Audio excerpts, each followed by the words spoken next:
I'd like to make a motion to approval of the internal loan purchase of 400 Million Street resolution to be added to business. I second. All right, all those in favor, signal by saying aye. Aye. Opposed, nay? Thank you. Motion carries. Thanks, John. All right, now minutes from August 14th. Any issues or concerns there? No? I believe we need a motion to approve minutes. Sure. Second. All in favor, signal by saying aye. Aye. Opposed, nay? Motion carries.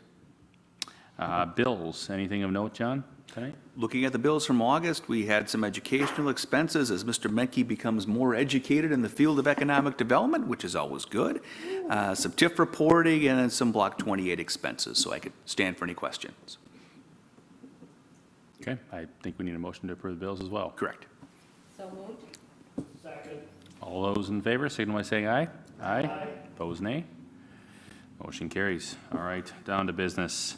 Item A, strategic plan and quarterly update. Yeah, thank you. I'm going to run up here to podium, go through our strategic plan, some updates, and then some questions for the commission as we look forward here. Hold on a second. All right.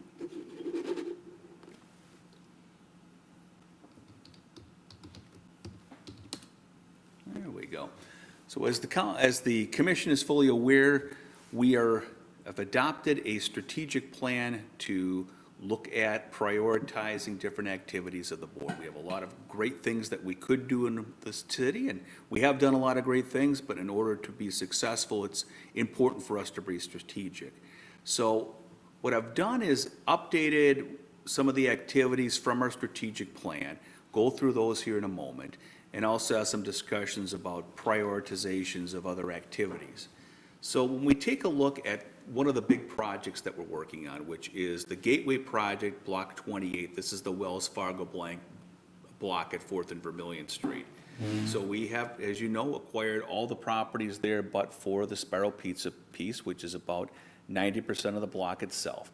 So over the last quarter or so, we continue to meet with developers to determine interest. The one thing we have learned is the Highway 61 construction project's been moved back. At one point, it was going to be a 2027 into 2028 project, mostly on the 27 side. Now it appears to be mostly in the 2028 timeframe. Questions have come up from potential developers as to whether they would want to move forward with construction of a project and then have the Highway 61 project follow that, how that might affect what they are doing. Tried to time this so that we could have the construction of both projects occur at the same time, but I'm also cognizant of the fact that we're holding that property, and it would really be nice to get a return from it, and maybe we press the issue with developers to see if they would be interested in moving forward. So what I'm looking at for 2026 as we move into the first quarter there is to try to nail that down, to see what the interest would be and come to a selection point with an entity. And the entity would be an entity chosen by the board here after some investigation, interviews, presentations, whatnot on it. But really think I want to move forward on that one. And that's been a priority, continues to be a priority on here, but we'll have some more discussion on that a little later on. Westview Mall is something we adopted some funding for in this year's budget for improvements. We did have a good meeting with them about a month ago and talked a little bit about conversion of a portion of the parking lot area to an outlot. We've done some investigation within our internal sources on that, found some space within there. They've got more parking than they need, which is really quite a surprise, I imagine, to most people. And but the grade of the property there would need some attention. So that is something we continue to work on. They're also looking at leasing out the larger space. They had some kicks of the tires there, but nothing yet to occur. And so we're continuing to move forward with that. When we look at some other projects here, Block 15 is the project, is the area of town that Luke Seward was looking for his apartment reconstruction project. It's also the home to the post office and home to the 215 Ramsey Street building. Since the Tyler Street Landing project is not moving forward at this point, we really put that in a midterm solution. We're not looking really to do anything in the next couple of years with that property. That's consistent with the lease that we signed for Art's use of the property itself. So we'll continue to maintain and hold that property, and that could be available for the future. One thing that has changed a little bit since the last time we spoke was Block 16, which is the Red Rock Corridor parking lot. History on that is we received about $600,000 in funding early 20-teens to build a parking lot there for anticipation of the Red Rock Corridor future transit facility. As we look forward 10 to 15 years, it's not here. We look forward 10 to 15 years beyond this, it's not going to be here either. We had an action by our city council earlier this year that we were part of the joint powers agreement for the Red Rock Corridor. We're no longer part of that. So we've been investigating how we might be able to reuse that property. One of the stumbling blocks in that is the property itself is encumbered by a land lease that Met Council put on it for use of the funds, the remainder of a 40-year lease that's on there right now. Met Council seems to be amenable to that, I think, as Alex has shared at some previous meetings on it. And we've had some other discussions with state officials to determine what, if any, payback would occur. One of the items we have on the agenda tonight follows with this, and that is, if this is something that HEDRA is interested in pursuing, then we would ask as the next step to have authority to have an appraisal done on the property. Part of what we may or likely will have to do is a payback of a portion of those funds based on the valuation of the property. So that would be a step that we would need to do. When we take a look at that property, there's a few things that come into mind. One, it is an existing parking lot. It's not used for transit by any means, but it's used to some extent. As I'll point out a little later on this evening with our parking study, we have some utilization down there throughout the day. So taking that away would take parking out. It doesn't mean that we'd have to use the whole site. Maybe we perhaps use part of the site, but that would have an impact on it. From a positive standpoint, it's right on 2nd Street. It's a continuation of Main Street as we go into that area, and could provide additional housing facilities within there, potentially other types of facilities as well. But more activity added downtown, the better on that. And the reason we're really looking at Block 16 at this point is because the other development that we had slotted in about that time frame is the Block 1, or the Hastings water treatment plant property across the railroad tracks. And as we pointed out a meeting or two ago, that one's in a longer term process at this point, 10, 15 years out when we would get that property. So taking that really off the immediate scope of things. So looking at potentially plugging in Block 16 with that, really focusing our activities on Block 28 and Block 16 as we move forward the next year or two.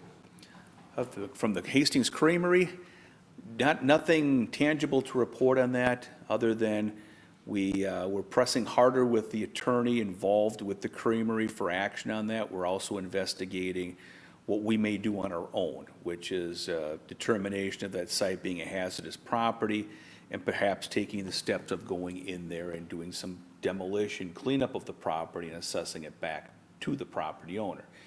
There's questions and risks that may come with that, but I think that's a question that we're going to be discussing with the city council coming up here in October, coming up to the 2-year anniversary of the fire, and people's patience for that property to stay as it is certainly waning, and understandably so on that.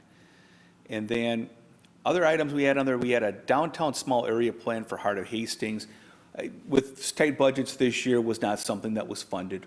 It's something we'll likely go back and see if the budget would be more accommodating to that in 27. So we're not going to do anything on that. Downtown parking study, we'll talk a little bit more there on that later on tonight. But those are more of the project-related items on that. And 2 points really for consideration from the board here. One, just want to make sure from the board standpoint with Block 28 that moving forward with having some sort of process to find and put a developer under contract for that property is something that we should be doing early in 26, regardless of what's happening with the Highway 61 project. So that's one question of discussion. And the other one is pertaining to Block 16, the Red Rock Corridor parking lot. If this is something that we should continue to investigate in the nearer term for redevelopment, and that would include the action that, of the appraisal on that. So I can stand for questions, discussion that you may have. Thank you. John, originally, when was the 61 highway supposed to be replaced? I think it was more than 27. I'm looking at Dan. Do you remember that? Did we hear 26 at one time?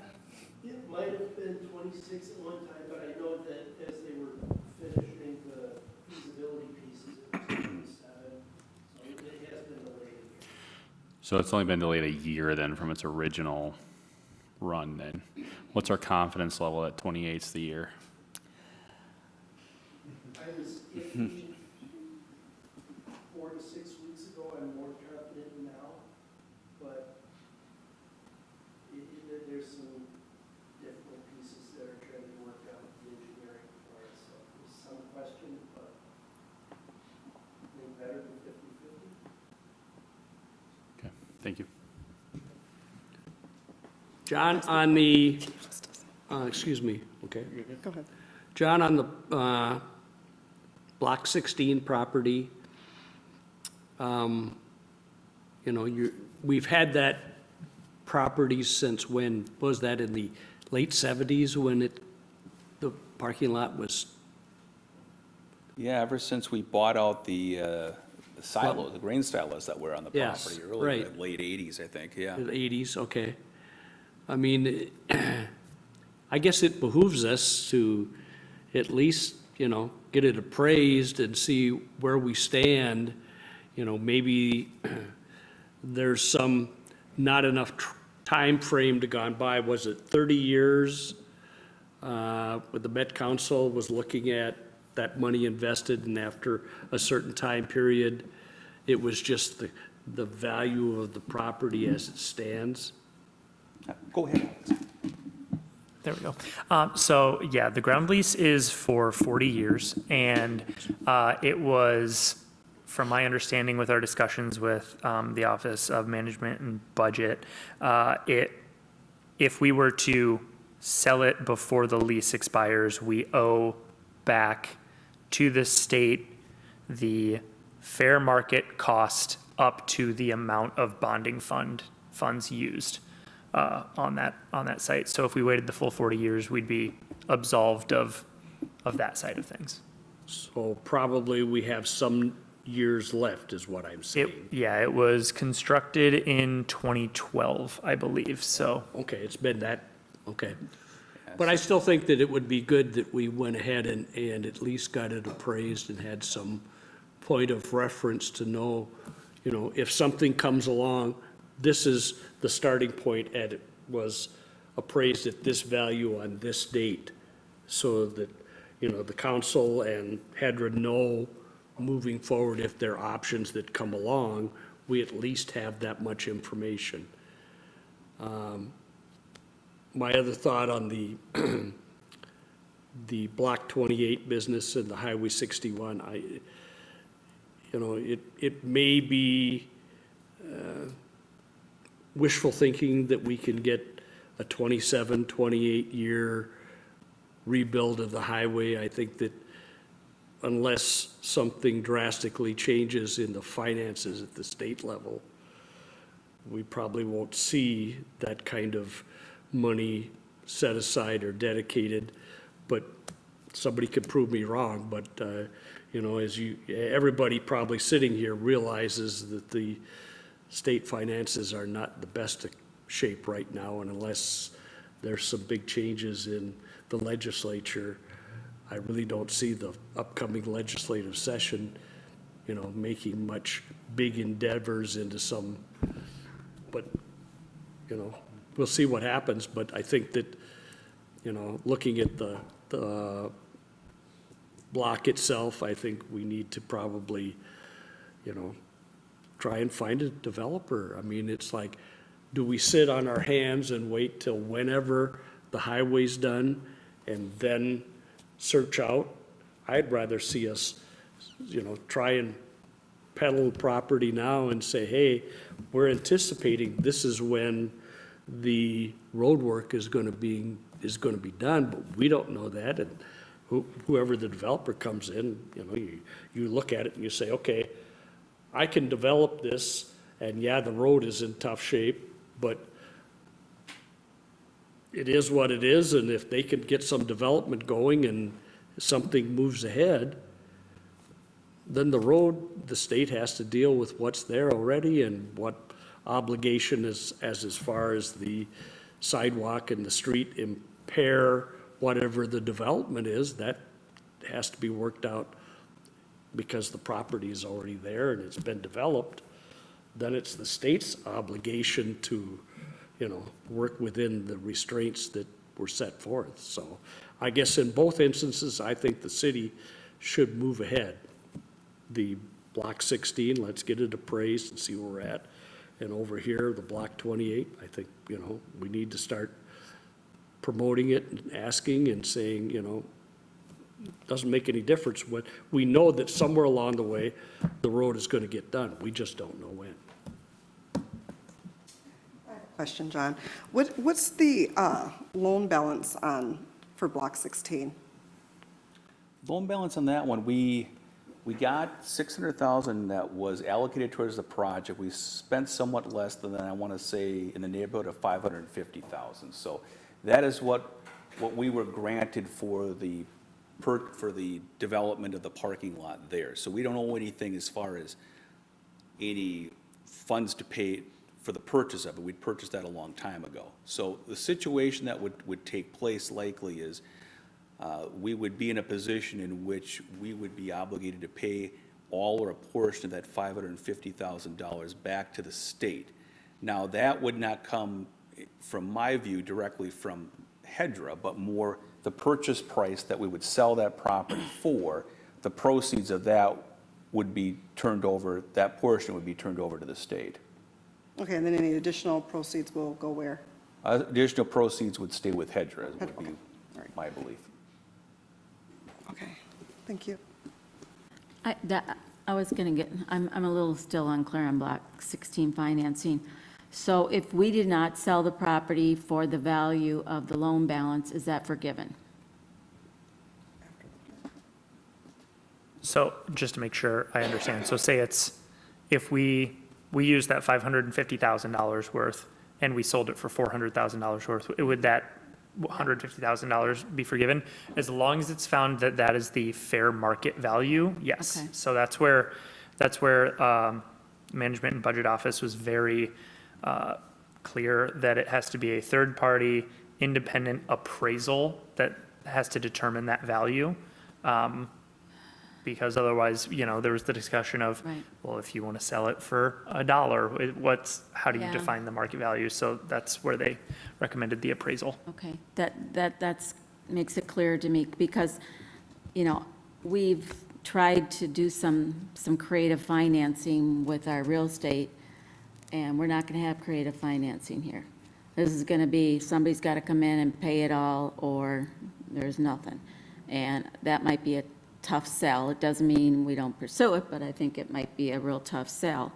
And the other question I had on that is, would it be a violation of the lease if we used it for a different public purpose other than a parking lot?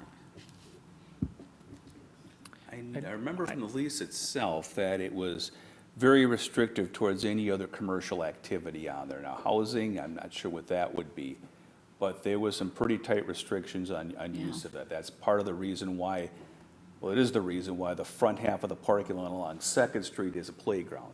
Originally, when that was going forward, we thought that might be a space for vendors, for farmers markets. We wanted to specifically exclude it from the parking lot. Yeah, I'd be kind of curious to find out, you know, does it have to stay a parking lot? And if it does, how much of that has to stay a parking lot? And if we can do some creative things publicly, I don't know if we want to do that. If there's nothing else we can, you know, if the private thing just isn't going anywhere. My thought too on across the street here, I agree with everybody. I have no faith. I appreciate, I hope it happens in 2027. I'm not sure if I have a lot of faith in that. And I would think that any developer, I don't know how set in stone the plans are for the 61 construction, but my understanding is that subject to change, or are we is that pretty set? I think my understanding is when we went through the community process a couple of years ago to determine how intersections would be treated and turn lanes, stoplights and so forth, I think that is, I mean, I'm sure things are subject to change on that, but I think it's more when you're dealing with taking that plan and putting it into engineering construction plans, and more importantly, finding funding for it. I think that's where some of the delays have come up. Yeah, because I would think, I'm not a developer, I'm so far from it, but the main things would be access to the block. Do we know what the access is going to be? Do they know where their turns are going to be? And do we know what the boulevards are going to be? So, I mean, if we have those things, and we can assure a developer that this is the way it's going to look, I would think that would go a long way for somebody coming in saying, yeah, I mean, I can take a look at this. I don't have to wait 3 years to do something. That's what I have. And I'm sorry to interject with that one too, but if I'm remembering right, last time that they went to city council to present as well, they had taken some notes from us as well on changes as well, so that could be included. But it was more so feasibility of looks, characteristics of that type of nature. Yeah. Alex, do you know if we can get some clarity from Met Council on any kind of amortization schedule for that 40-year lease? I mean, I think it roughly like $385,000 left of that 550 if it works that way. There's no amortization on it. There were bond funds, so it's all or nothing on those. Okay. And then for Block 28, any input from Spiral Pizza? I mean, I think that's kind of the last one left as we're looking at moving forward. Have we heard from them or had discussions with them at all? Yeah, we talk with them on a regular basis, but nothing changed as far as finding a place or their desire to continue operation. They're in a position where they understand that we are desirous to develop the block, and they understand that, but they also want to continue operating within that very general vicinity. That could be a situation where they may be part of the new development. It might be a situation where there's something in the close proximity that they would relocate to, but nothing concrete on that, no. Yeah, I guess in my opinion, I would be in favor of moving forward with the appraisal on Block 16, if that makes sense. And then, yeah, I guess I say we go on 28 personally and start having conversations, but that's my opinion. So. And there are no known site issues on Block 28 that we have to resolve, right? No environmental challenges or anything that we're aware of? That's what we're in the process of determining. Alex, you have any Yeah. further on that? You've been working closer? Yep, so if you recall, a few meetings back, you all authorized us to enter into an agreement with GZA to do geotechnical soil borings and a Phase 1 environmental site assessment. And those are the geotechnical report we got late last week. Nothing out of the ordinary there. Shallow bedrock, like we all assumed on there, but nothing too unexpected that way. And then they are wrapping up the ESA to hopefully have information within the next few weeks on that. But so we'll know more on the environmental side shortly. Yeah, from the structural standpoint, I think it's going to be good information for individuals that are looking to build, so they'll have an idea of what the capacity is to build, to how workable the bedrock is, how friable it might be to go in and dig down. But generally, it's in that 4 to 8 foot range, which we anticipated on there. From the water standpoint, and there was one boring they had that hit a little bit of water, but that seemed to be an isolated incident, so hopefully that won't come up. But it provides more information from a development side. Okay, and then Block 15, you're just proposing that we pay for an assessment, which would be a pretty low dollar value, and then we have that in our pocket to be able to entertain offers if they come forth? Yeah, with 15, really to do nothing different than what we're doing now. What we own is that portion of 213, 215 Ramsey. We've got the lease that will continue with that property for the next couple of years, then make a decision based upon that. Apologies, I meant 16. Oh, 16, I'm Yeah. sorry. I said the wrong number. No worries on that. And your question again, Commissioner? So you're just proposing we pay for an appraisal just so Yes. that we can entertain or have discussions with offers come in? Right, so we need the appraisal to determine the valuation, so when we deal with the Minnesota Office of Management and Budget, we can find out what we would need to pay them back. And then by we, through development proceeds in the future. And there's parking lot maintenance that needs to be done? Are we on the hook for that? We maintain the parking lot as is. We own it and maintain it, so it continues to be our responsibility. So resurfacing and things like that could be an expense in the future that we would incur? Yeah, it's a good question. I don't know what the time frame is for any improvements on that project right now. Just from walking through it, it doesn't strike me as an immediate issue, but.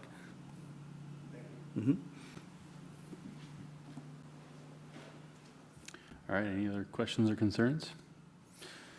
We can move on to item B, authorize signature appraisal services for Block 16. Speaking of Block 16, as we had discussed at our last meeting, been discussing, first step is getting the property appraised. So I sent out a request for bids to 30, or I reached out to multiple, received 3 appraisal bids, and 2 came in around $8,000, 1 came in around $5,200. They all look very comparable to each other. And so I am looking to engage with Tatanka, which was for Tatanka Real Estate Advisors, which was the $5,200 bid on there. And they will be able to evaluate the cost of, and since this is an interesting site, it has the Depot Park portion, which is not under bond funding. It has the ownership interest, which is ours, of the parking lot, and then the lease value of the Met Council lease. So turns out it's a trickier appraisal than I would have thought, but they said they can get it to us in 30 days, which is nice to see, and then we can take that and have that in our pocket. But I am happy to stand for any questions. Alec, have we done business with these people before? Not that I know of. I did receive their contact from, I believe it was Public Works, when I was looking for a list of appraisers. So that's how I got their information. But we have not, I at least have not done any work with them. Okay, well, then I make a motion that we go ahead and entertain or enter into an agreement with them for the appraisal. Second. All those in favor, signal by saying aye. Aye. Opposed, nay. Motion carries. Thank you, Alex. Item C, resolution authorize 2026 HRA levy. Thank you, Mr. Chairman and Commissioners. As a part of our 2026 budget, we're asking for authorization for the HRA levy. This is an action that we've taken every year since the inception of HEDRA. The HRA levy maximum amount is 0.0185%, so we're asking that to be levied again this year. So that would be at the same level of last year and as every other year that we have levied that. This would generate approximately $550,000 in revenue for HEDRA, and the dollars would be used to complete the projects goals identified within our strategic plan. So that is the action item that I have before you tonight. Along with that, just wanted to give an update on the budget itself. As you may know, the budget that we submitted to the council earlier this summer has been reviewed by the Finance Committee. Recommendations have been made, and we're moving forward towards that adoption of the budget. So some of the items that we have in there for 26, the facade improvement grant program in the same amount we've had this year. The revolving loan fund program, which we've had in the past, we're suspending that in 26 because of the fund balance limitation we have. We've got about $225,000 right now on our fund balance, and so having a revolving loan program could take out a big chunk of that. So we're proposing not to have that for next year. Downtown environmental cleanup funds that we've held for that, we'll continue to hold. That's been something that's been kept there for at least 10 years. The Westview Mall repair amount that we have allocated in '25, we plan to spend in '25 and not allocate further in '26. Consultant service budget, we've slashed that a little bit, and everything else here looks to be pretty much the same as last year. And as I mentioned, the downtown master plan proposal that we had, we did not receive funding this year, we'll try again next year in it. So when we look at our strategic plan and priorities, we'll still be able to provide grant programs. We'll still be able to move forward with their expert and consultant services, things like doing appraisals and doing other small work towards our development. So officially, we have action on that resolution to adopt the levy, and I can stand for any questions on the budget or anything else. Thank you.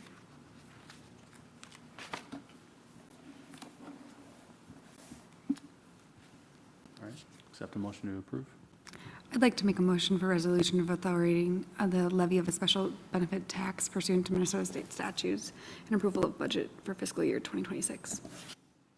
Second? All in favor, signal by saying aye. Aye. Opposed, nay.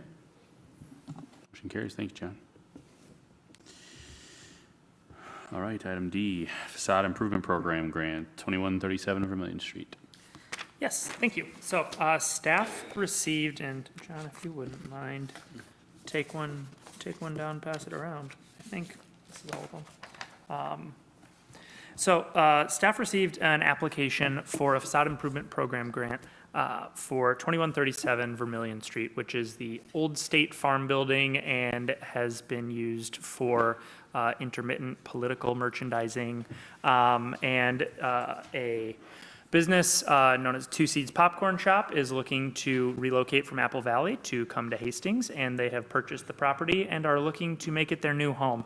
A part of that, they are doing a pretty substantial facade improvement on there, and they are seeking our grant funding. It's a total, looks like a total rebuild of the exterior facade, so aligns really well with the spirit of the program. Total costs are just north of $16,000. And yeah, this meets everything, and it's a new business looking to spruce up a tired building on Vermillion. I'm happy to stand for any questions.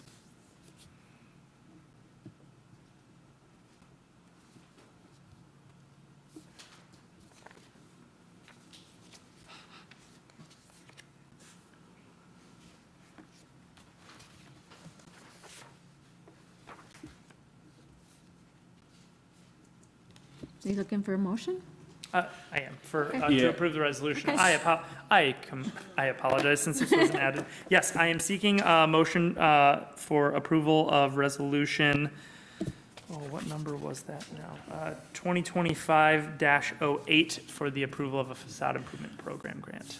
Alex, just to be clear, so is the total project cost 16,000, or is that our portion of the? Total project cost is $16,000, so they would be qualified for up to $5,000 worth of grant funding. Got it. Okay. I would accept the motion to approve unless we Yeah, have other I'll questions. move, what number is this one? 2025-08. I'll move 2025-08 for approval. Second. All right, all in favor, signal by saying aye. Aye. Opposed, nay. Motion carries. Thank you, John.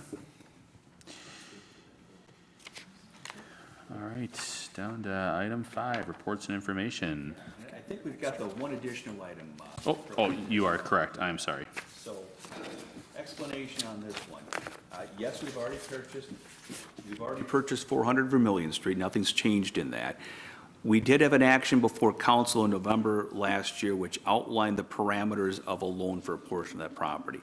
As you may recall, it was a $700,000 purchase price from that. We were short on funding of that, so we used $300,000 in HEDRA reserves, and then there was a $400,000 loan from the debt redemption fund to cover the rest of that price. So none of that has changed.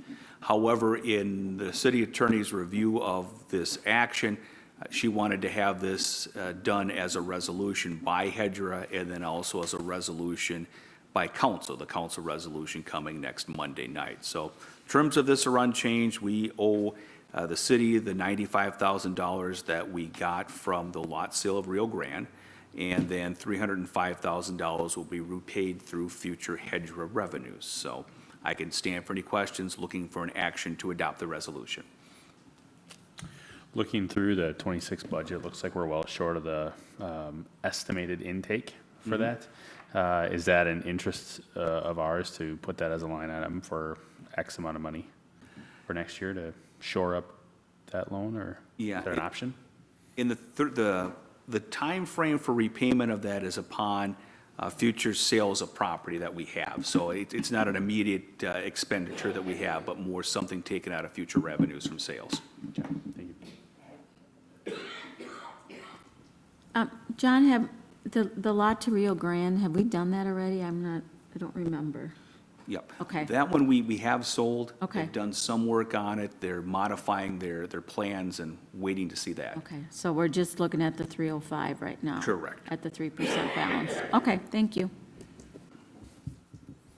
So this is strictly redocumenting it in a more formal and legal process. When you get attorneys involved, nothing Okay. against our attorney, All but right. we So get everything attorneys remains the same, we're involved. just Sometimes wording they it better. want things done a certain way. Okay, thank you for the clarification. Yes. Well, I move to approve the internal loan for purchase of 400 Vermillion Street. Second. All right, all in favor, signal by saying aye. Aye. Opposed, nay? Thank you. Thank you, John. Now we're on to reports and information. Item A, industrial park marketing. Gone, I believe is the pronunciation. Yes, so we signed that brokerage agreement with Gone Companies to market our 50-acre industrial park site. And they provided a 1-month update about a month ago. It's time just offset with HEDRA meetings. And they didn't provide a ton of substantive information on it. They've marketed the properties, but haven't had any solid leads that they've made introductions to city staff with. But it's still very early on in the process, and we'll continue to get more information and probably press for a little bit more information on data, about if they have the web page, how many clicks, how much interaction is the site getting from vendors, and we can provide that information at a future meeting. But I'm happy to stand for any questions. All right, we can move on to B, downtown parking study. Thank you, Commissioners. I'm going to pull up the parking study here that was completed by our intern this summer, Amelia. And she's gone back to school, otherwise she would probably be here tonight to present it. So always happy to have that program and to benefit from all the good work that the interns do. A little bit of background that we have on the parking study. This is something we've done since about 2017, mostly annually, especially the last few years.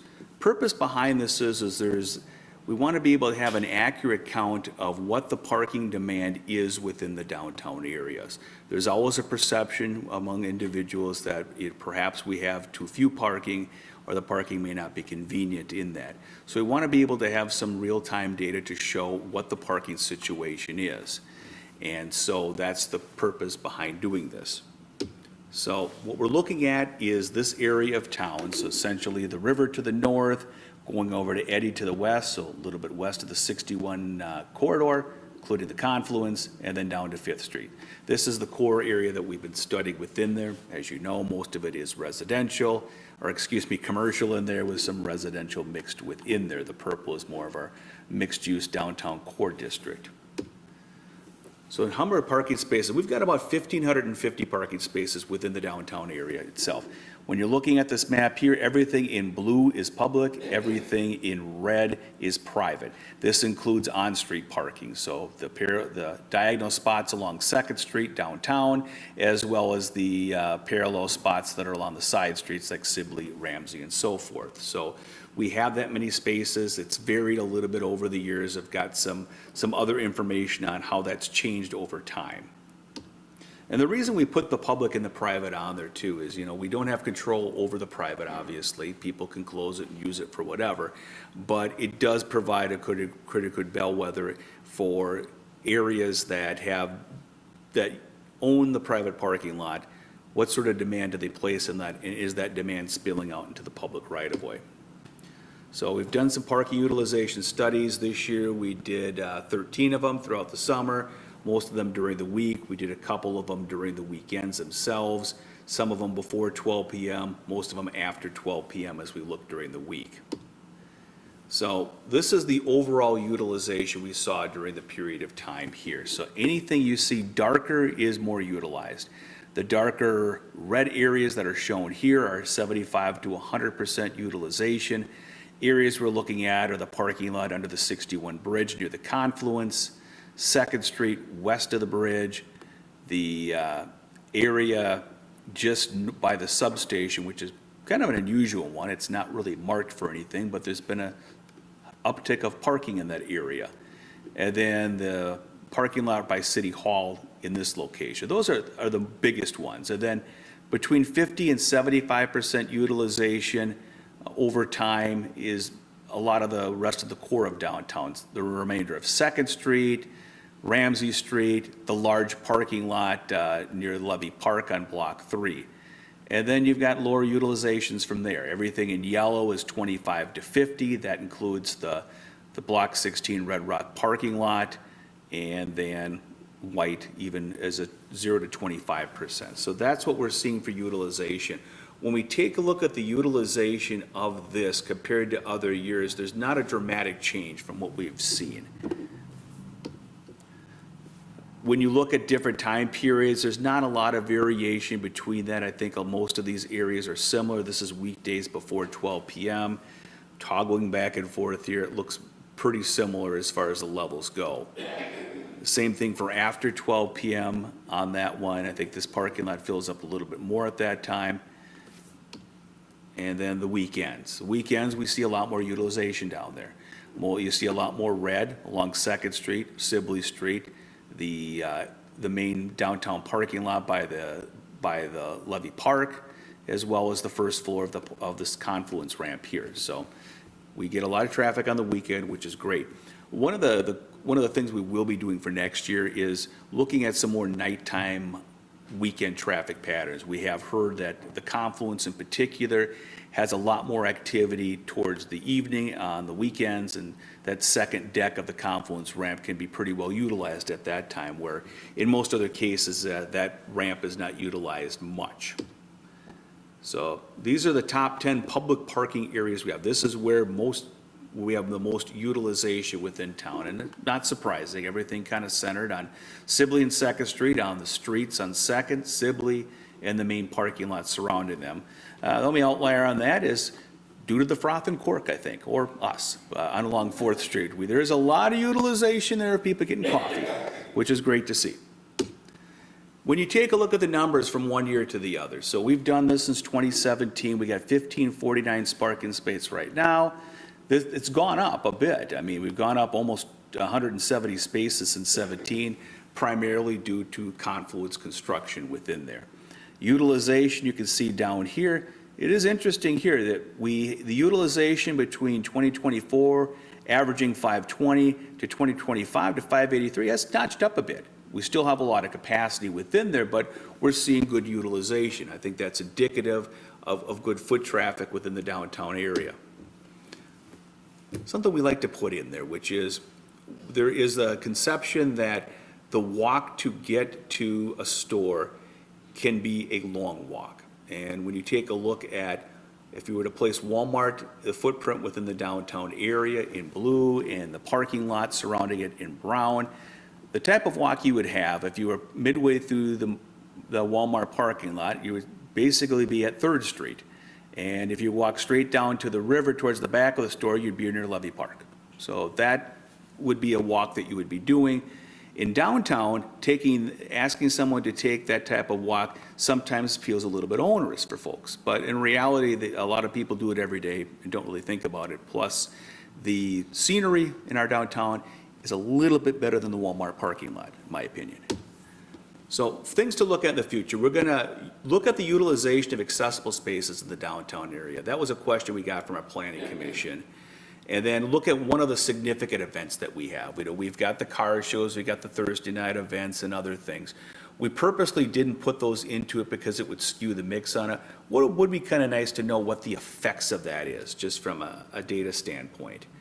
So that is what we have for the report. I can stand for any questions you may have.